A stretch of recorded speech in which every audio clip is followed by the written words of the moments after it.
Yeah. So in the last class we have seen about the construction and the EMF equation of the DC generator. Okay. So today we will be looking into the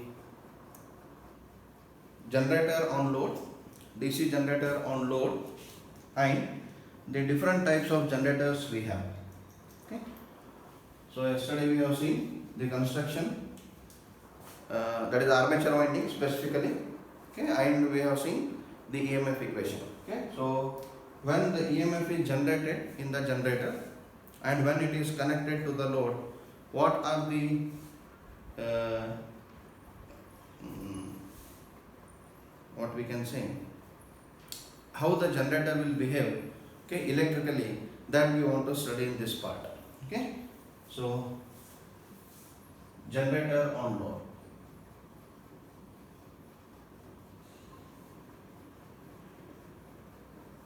Okay. So first we need to see how I represent generator in my circuit diagram, because it is not possible for me to draw always the entire construction of generator, okay, and it is not necessary also. So I should be having a circuit symbol of generator, okay, like we have, this is my transformer, is it? Two winding placed near to each other, this indicates transformer, okay.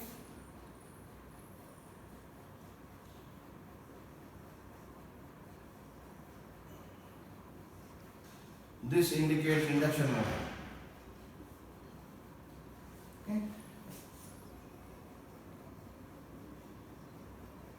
This indicates alternator. Okay. Likewise, I need to know what indicates the DC generator. Okay. So circuit symbol.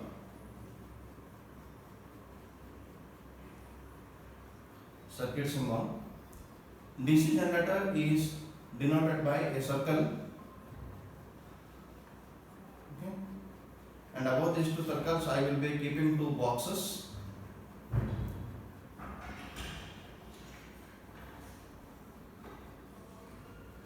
Okay. So this is circuit symbol of generator. If I write G and underline it, this underline indicates DC. G indicates generator. If I want to represent motor, I will be writing M. That's it. Okay. So this indicates armature and this indicates brush. Okay. And near to this, I will be keeping a field winding.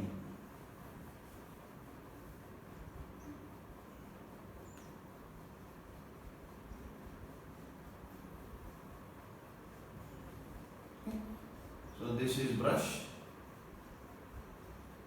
and this is field winding. Okay. So this is the circuit symbol of DC generator.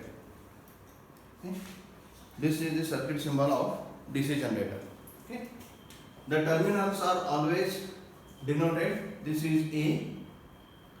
A is always positive terminal, AA is always negative terminal, and this is Z and ZZ.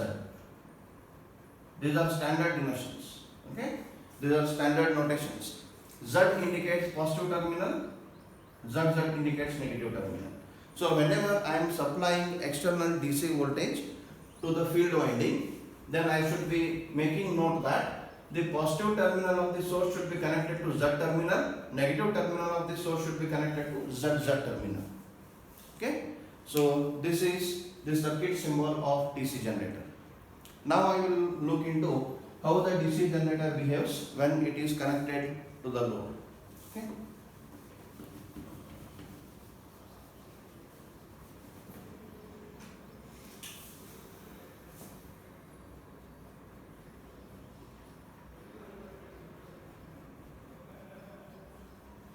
Generator load for the generator is an electrical load.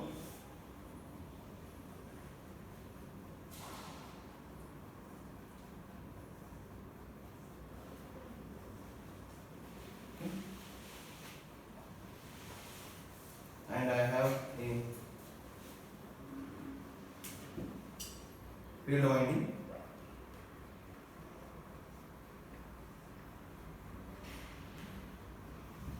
So to this field winding I am giving field supply plus minus VF Z ZZ. This is field current IF. Okay. A. Always you have to write these terminals whenever you draw the circuit symbol of the generator. Okay. So this is load. Let this be RL. Okay. Now we know that the generator armature is made up of conductors, copper conductor or aluminum conductor depending upon the application. Let us say copper conductor, and we know these copper conductors are having some resistance. Physically I don't have any winding with zero resistance. Therefore whenever I use any winding, it will be having some implicit amount of resistance in it. Okay. So that resistance, let me mention here as RA. RA is armature resistance. Okay, armature winding resistance, we generally call it as armature resistance. Okay, RA is armature resistance. So now I have an armature, I have a field system. Okay, armature conductors are kept in the armature slots. Now the moment I provide field winding supply, that is field source, field supply to this, the field current starts flowing on the field poles, the winding on the field poles, and it will create the magnetic flux. It will create the magnetic flux. Now when I provide the rotation to the generator armature by the prime mover, because I need to provide mechanical energy to it. So when I provide mechanical energy to this generator, the armature conductors start cutting the flux produced by the field, and EMF start getting induced in it. And that EMF induced is EA. This EA is equals to phi Zn by 60 into P by A. Phi Zn by 60 into P by A. Now this is the amount of EMF induced in the armature, and this EMF EA will exist across the armature. It will exist across the armature. Now when this EMF is existing across the armature and I close the load switch, when this EMF is existing across the armature and I close the load switch, the load current will flow through this. I will get a current here. Because it is a closed path, I will get a current. And you see here, this load RL is connected in series with the armature. Whatever the current is drawn by the load, the same current goes back to the armature of the generator. Hence, this IL can also be known as IA, as armature current.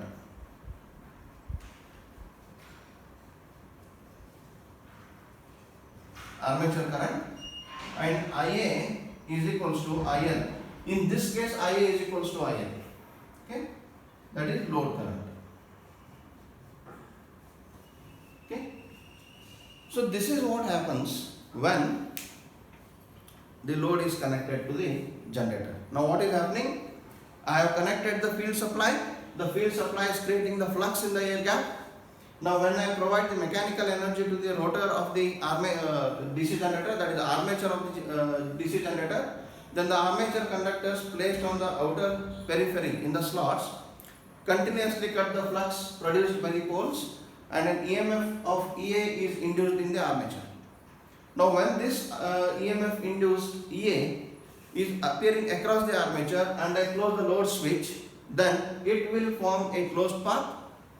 It will form a closed path and current starts circulating through the load, and this current circulates in the armature also. Therefore, the load current is also known as armature current in this case. There are various other cases which we look into when we go through the types of DC generators. But in this case, load current and armature current are one and the same. So therefore, I say armature current flows through the armature winding as well as it flows through the load.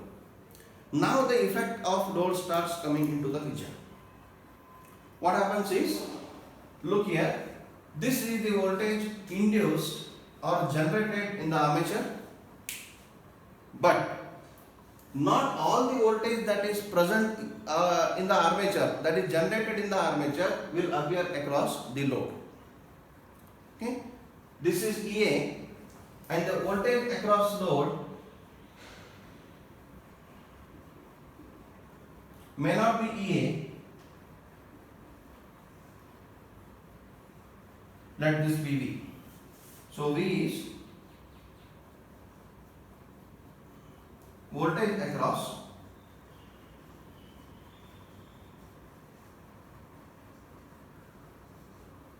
load terminals. V is voltage across load terminals. Okay. Now there is armature in which the voltage is induced or generated. There is load across which the voltage is appearing. But the voltage that is appearing across the load terminals is not equal to the armature voltage generated. It appears in this circuit that V is equals to EA, but when the current starts flowing through the armature circuit, when the current starts flowing through the armature winding, that armature current will flow against the armature resistance Ra. Therefore, the moment current starts flowing in the armature winding, there is some amount of voltage drop across armature itself because of the armature resistance. Because of the armature resistance. Okay, this is one point. Okay, we'll look into point wise. Okay. First point, when IA flows in armature, voltage drop occurs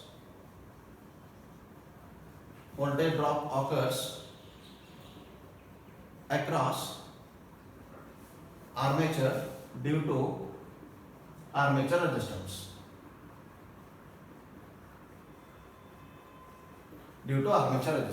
And what is this drop? This drop is voltage drop across armature is nothing but simple IA into RA. Okay, it is IA into RA. So because of resistance present in the armature winding, out of the total voltage generated, some amount of voltage drop occurs across armature itself the moment current starts flowing in it because of the armature resistance RA, and that is quantified as IRA. Okay, this is one point. Second point. Now there is EMF generated inside the armature conductors, but to connect it to the load, I use brushes. Now a current is collected from the armature through brushes itself, and brush is in physical contact with the armature through commutator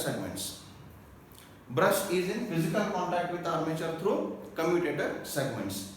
Therefore, when the current is collected by the commutator segment through the brushes, there is a contact of two different materials. One is made up of copper, other is made up of carbon. Commutator segment is made up of copper, and brush is made up of carbon. So when the two different materials come in contact with each other and the current flows through that, it will create some voltage drop across it. It will give the added value to the resistance in that path for the flow of current. Okay, so there is some amount of voltage across the brushes, because brushes are made up of carbon, and we know that carbon is having sufficient amount of resistance in it.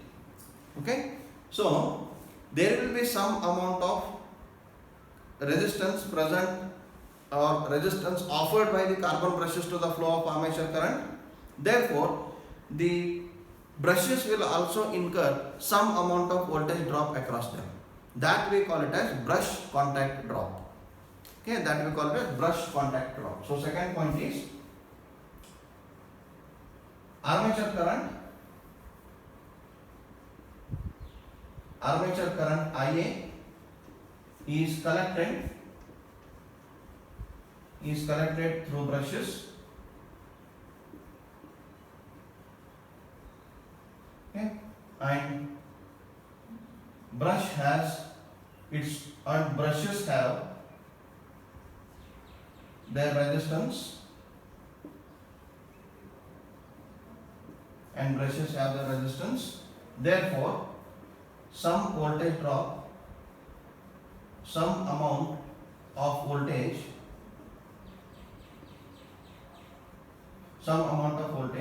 is dropped across brushes. Okay, across brushes, and is known as brush contact drop, and is known as brush contact drop.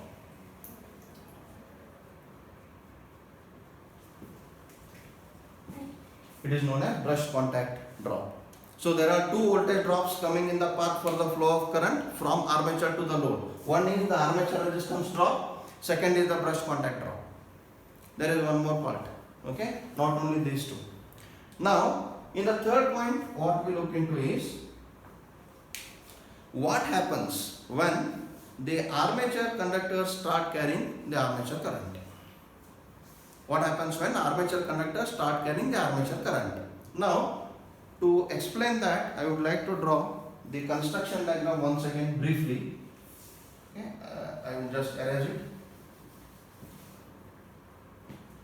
Let us see the construction. I will draw simply two-pole machine. Okay, a simple two-pole machine.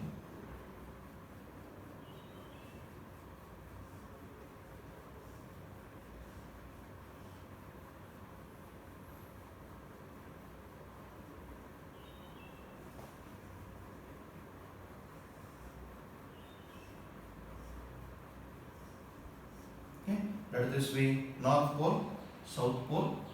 Okay, and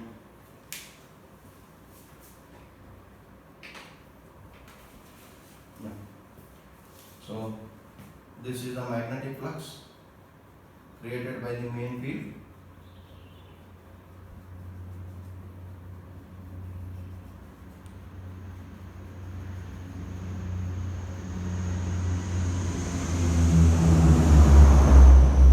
So this is the main flux phi per pole that is created by the magnetic field.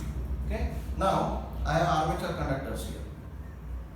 But little bit bigger I will draw.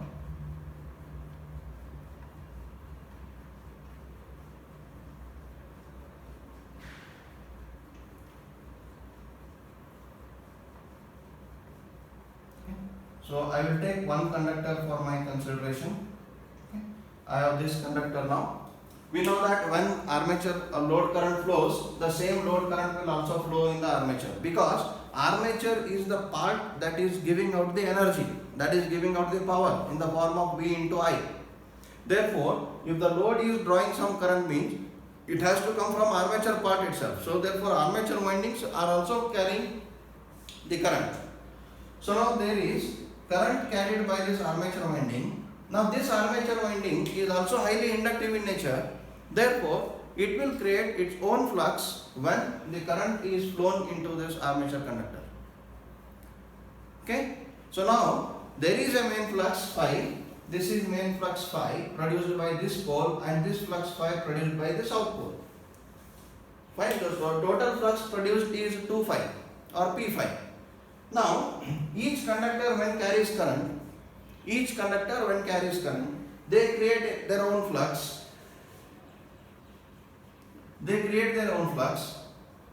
Okay, and this we call it as phi A, armature flux.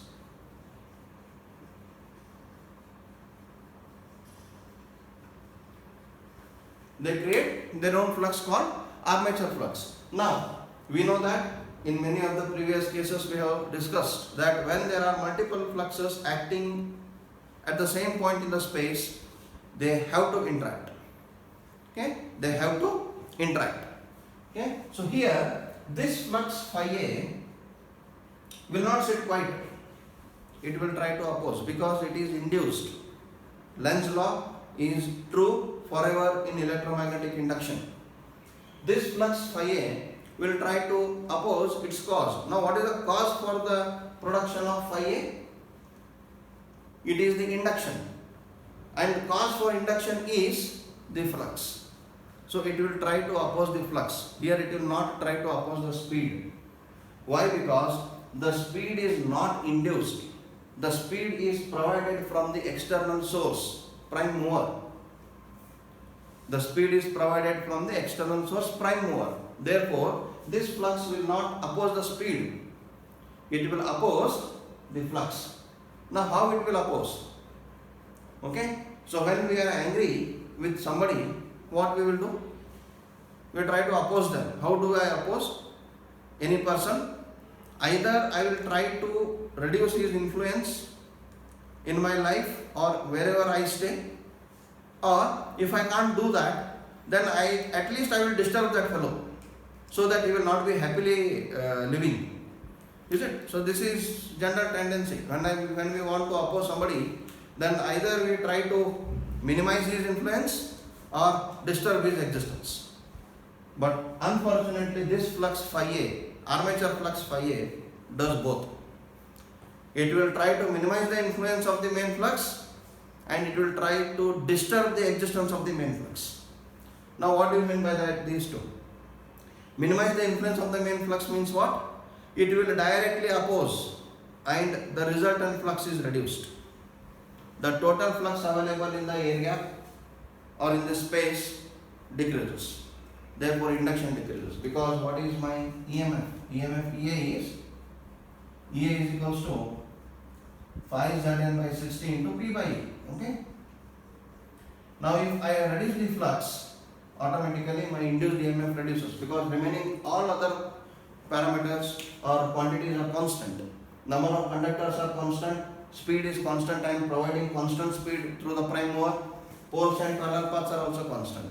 So induced EMF is directly proportional to the flux. Now, if I oppose the main flux and reduce it, my induced EMF is reduced. So it is Lenz's law. The induced EMF is opposing its cause. So the induced EMF is oppose the induced EMF. Yes, because of induced EMF there is current, because of current there is flux, and this flux is opposing induced EMF. Okay, so this is what happens. One effect is that the armature flux will oppose the main flux. Second effect, it will disturb its existence. Disturb means what? We know that the flux lines are uniformly distributed from north pole to south pole. I have the uniform distribution of magnetic flux lines existing and linking to this armature. Now, when this flux phi A, armature flux phi A, will exist in the same space along with the main flux phi, the alignment of the flux lines changes. Now, it will not be uniform, it will be non-uniform. If this is the pole, so this shows the uniform structure. Now, this is the flux, which is highly non-uniform. And if the flux is not uniform, then also my induced EMF suffers. The resultant flux will be less, the induced EMF will be less. So, the moment armature current starts flowing in the armature winding, armature flux is created in the armature winding, and this armature flux will be having or showing its effect on the main flux. And the effect is, one, it will reduce the main flux, that effect we call it as demagnetization effect. Whenever I am reducing the magnetic field, I am demagnetizing it. And when it is disturbing its existence, if it is disturbing the uniformity of the main flux, that effect we call it as cross magnetizing effect of armature flux. Okay, so when armature flux exists, then we have two effects observed. One is demagnetizing effect, because of which the resultant flux available reduces. Second effect, cross magnetizing effect, due to which the existing flux or the available flux will not be uniformly distributed, but it will be disturbed. Okay, therefore the resultant flux available in the space, that is in the air gap, will reduce, and this combined effect is known as armature reaction. This combined effect is known as armature reaction. So what is armature reaction? Armature reaction is nothing but the effect of armature flux on the main field flux. Armature reaction is nothing but the effect of armature flux on the main field flux. Now what are the effects? One is demagnetizing effect, other is cross magnetizing effect. Okay? With both the cases existing, with both the armature reaction effects existing, the resultant flux available in the air gap reduces, the EMF will be reducing. So the voltage available across the load has reduced by some amount because of this armature reaction.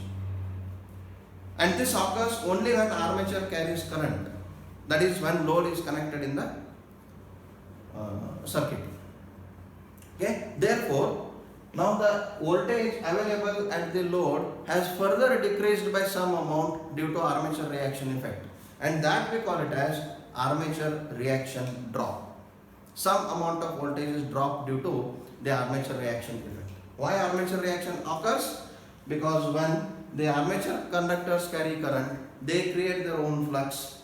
Okay, that flux will be interacting with the main flux phi, and as a result of this interaction, there is the demagnetization of the main flux and cross magnetization of the main flux, that is reduction of the main flux and disturbance of the main flux.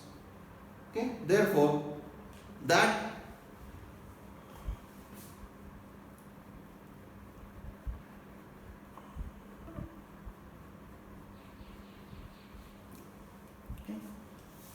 as a result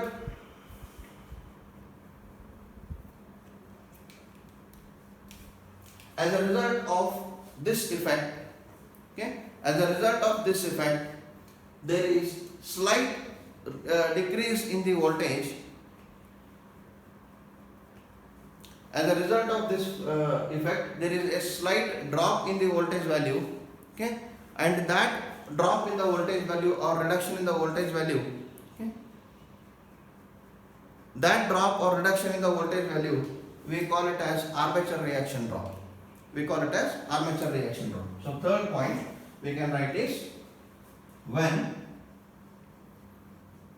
IA flow in armature, okay, armature produce its flux, that is phi A. Armature will produce its flux phi A. Okay, this phi A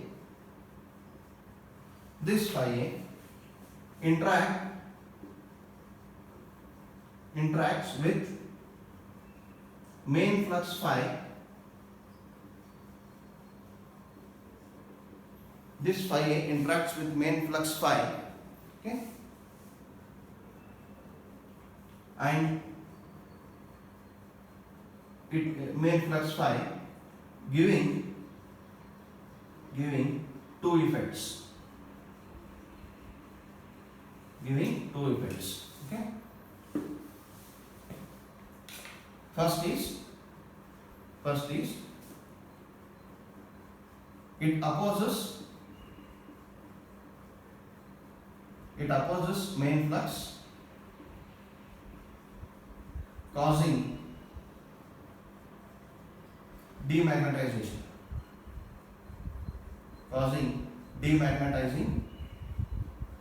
effect. causing demagnetizing effect. Second, it disturbs the uniform distribution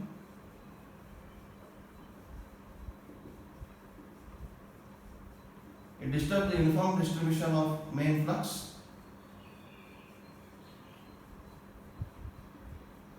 causing cross magnetizing effect.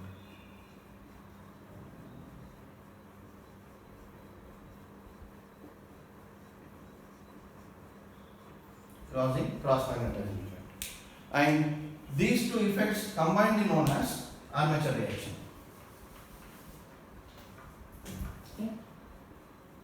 The above effects are known as armature reaction.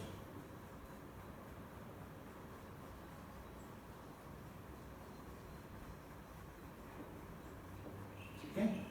The armature is reacting back. Hence it is known as armature reaction. Okay? So now there are 3 voltage drops, okay, and 1 terminal voltage. Now out of the total voltage generated in the DC generator, some of the voltage is dropped across the resistance, IARA drop. Some of the voltage is dropped across the brushes, brush contact drop. Some of the voltage is considered to be dropped due to armature reaction. That is armature reaction drop. After these drops, the voltage is available at the terminals. Or after these drops, the voltage is available at the terminals. Now what is the total voltage generated? It is the sum of all these voltages, terminal voltage plus resistance drop plus brush contact drop plus armature reaction drop. Okay, so that we will write.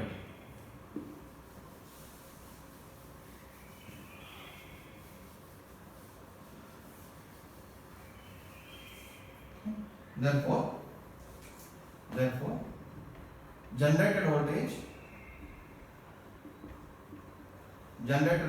EA is equals to terminal voltage at load, or I need a bigger space.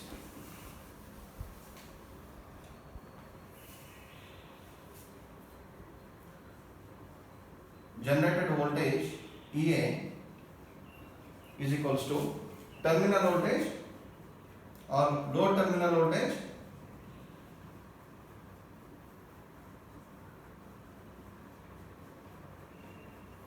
plus resistance, armature resistance drop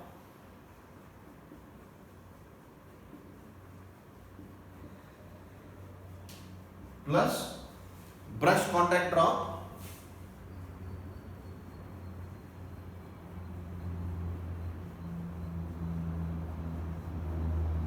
plus armature reaction drop.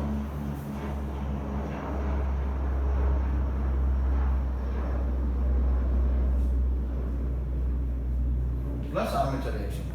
So these are the combination of all the voltages and voltage drops. So therefore EA is equals to load terminal voltage is V plus armature reaction drop is IRA plus brush contact drop, I will write it as BCD, brush contact drop. Armature reaction drop, it is as ARD. So this is the voltage that is generated in the generator. Okay, and terminal voltage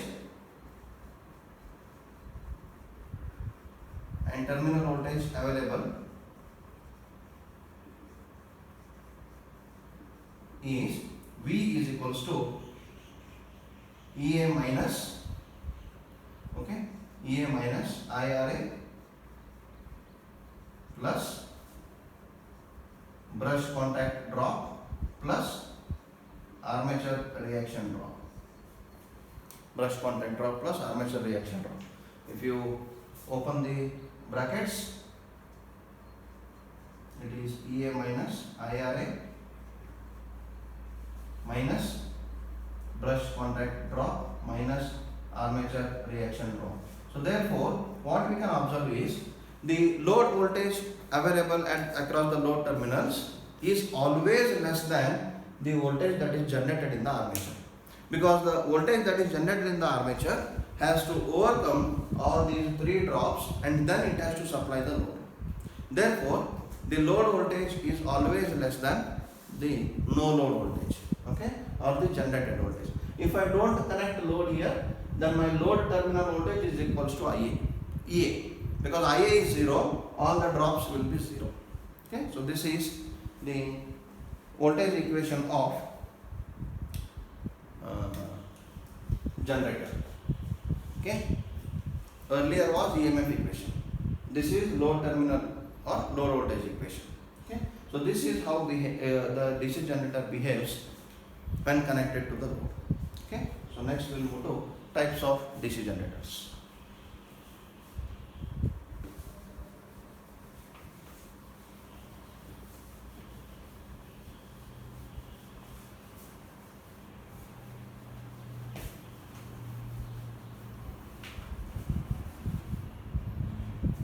Types of DC generators.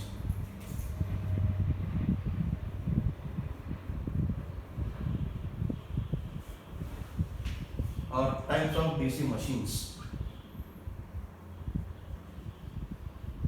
because these types are true for motors also. Okay, types of DC machines are true for motors also. Okay, what type of DC generator I have, that type of DC motor also I have. Now the question is, in the construction we have not seen any different types of construction there. Unlike the transformer, wherein the core type construction is entirely different from shell type. Physically those two are different. In induction motor we have seen the rotors are completely different. One is squirrel cage, one is slip ring, where the construction is completely different. One carries winding, one carries bars with bracing. In alternators or synchronous generators also we have seen the rotor types, smooth cylindrical rotor and salient pole rotor. Again those two are completely different physically. But here we haven't seen any such kind of construction in DC machines. Okay, because I have mentioned there that there are no different types of constructions in DC machine, but still we have different types of DC machines. Then how the categorization is done and based on what? The categorization is done here not based on the construction. Construction is completely the same. It is based on the connection. Okay? Connection of what? Connection of field winding and armature winding. Okay? DC machines are classified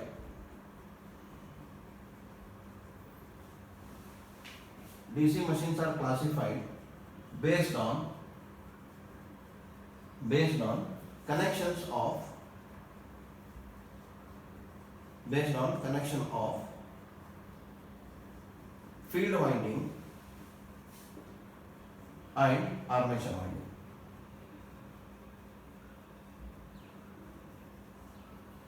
Based on connection of field winding and armature winding. Now, with this, I have two major types of DC machines. Other things will come under those two only. Okay? So, DC machines, I will give the entire tree of classification. DC machines, I have two types. Self-excited, we will see all the classification. Self-excited, separately excited.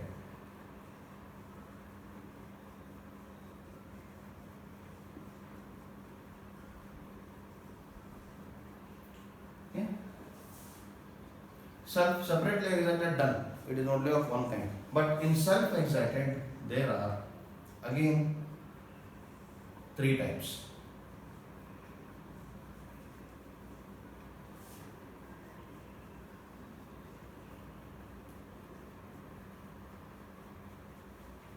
Shunt machine, series machine, compound machine.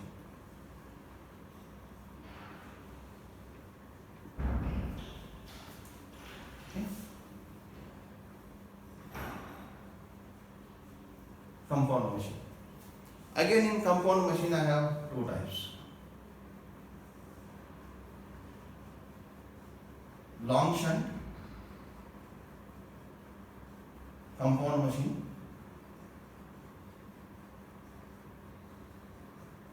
short shunt compound machine.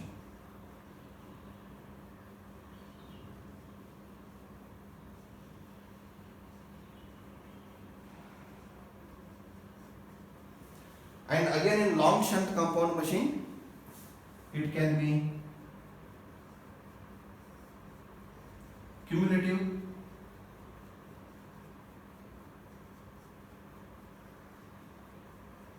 compound and differential compound.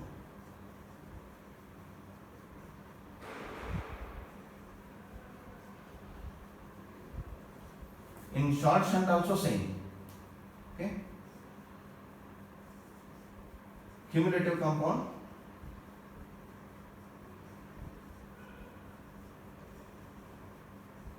differential compound.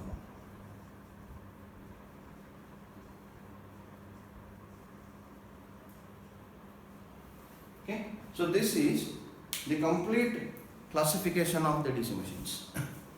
This is the complete classification of the DC machines. Okay.